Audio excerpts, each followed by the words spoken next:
Hold on. It's not meant to be eaten raw. It can't be. Nobody can eat that raw.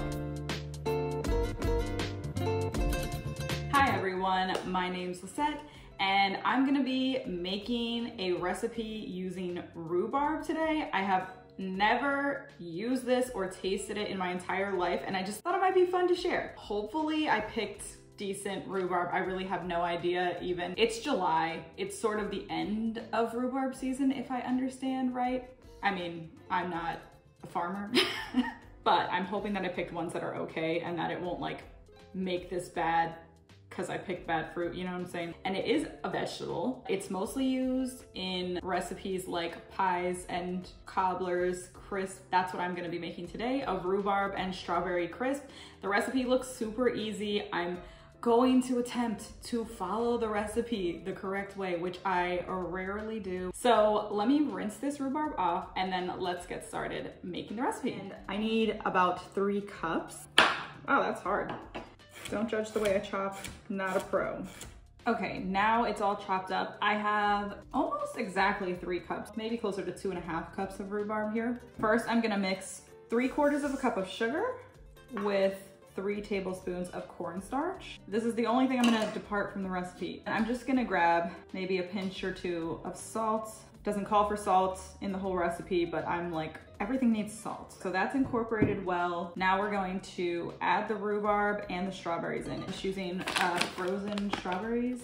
If you didn't have strawberries, you could also use apples, the recipe says. Okay, that's way more than I needed. I am gonna do just a little bit more than 2 cups since I didn't have quite the amount of rhubarb. Actually, those strawberries are really big. I'm gonna cut some of them up a little smaller. I'm going to mix up the sugar, the cornstarch, and the strawberries and rhubarb. It is a lot of rhubarb. I'm a little nervous. Some of it's green. I don't know if that's bad. It smells really good all together. I think I'm mostly smelling strawberries though. I'm going to taste a piece of this rhubarb just raw, because I'm curious. I don't think anybody actually eats it raw. Do I go for a big one or a small one?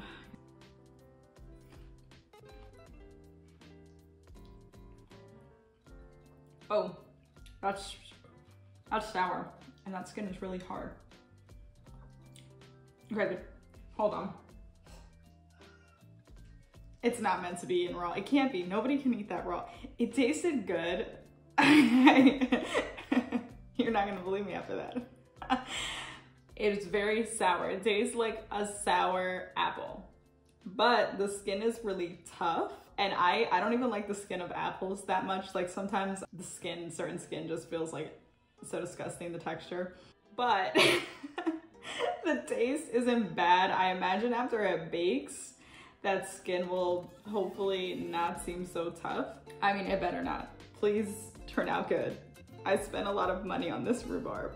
I'm gonna make the crumb topping next, which is really simple. It's like 4 ingredients or something. It says 1 cup of quick cooking or old-fashioned oats. I just grabbed old-fashioned. 1/3 of a cup of flour, a teaspoon of cinnamon, 1/2 cup of brown sugar. I'm going to add a little bit of salt. This is bigger than the bowl, so what I'm gonna actually do is reverse and pour this into the butter. This smells great already. Now, a lot of crisp recipes will use cold butter to mix in. This one uses melted butter. It's kind of not super crumbly, but we'll like spoon it on top. It says to mix it until it resembles crumbles. It's not gonna resemble crumbles. It's just, this is kind of just how it looks. It's kind of more of a dough almost looking. For this, it doesn't say to grease your cast iron or anything, but I just decided to rub the wrapper from the butter just to give it a little extra, just in case. I'm going to put the rhubarb and the berries in here. It looks beautiful. My oven is preheated just now. It's like perfect timing. I never get the timing right, so I'm excited. I'm just gonna spoon this on top. This is going into the oven at 350. I'll show you how it looks when it's done and we'll taste it and see if it's good. I'm so nervous. Probably for no reason, but I am. It's done and super bubbly. It looks really good. It smells really good, so we'll see. My rhubarb crisp is done. I actually took it home so everyone else could try it. I have not tried yet. It's everybody else tried it so far said they liked it. What do you think? Great. Delicious. And I don't like rhubarb. Well, you don't know that you don't like rhubarb. Yeah. I didn't think of this. You didn't think you liked it. It looked like red celery. So you just assumed you wouldn't like it because you hate celery. Basically. Exactly. See, I'm gonna specifically go for a piece of rhubarb. It's really good. Whoa, that skin is like not even noticeable. It has like a sweet and then sour taste.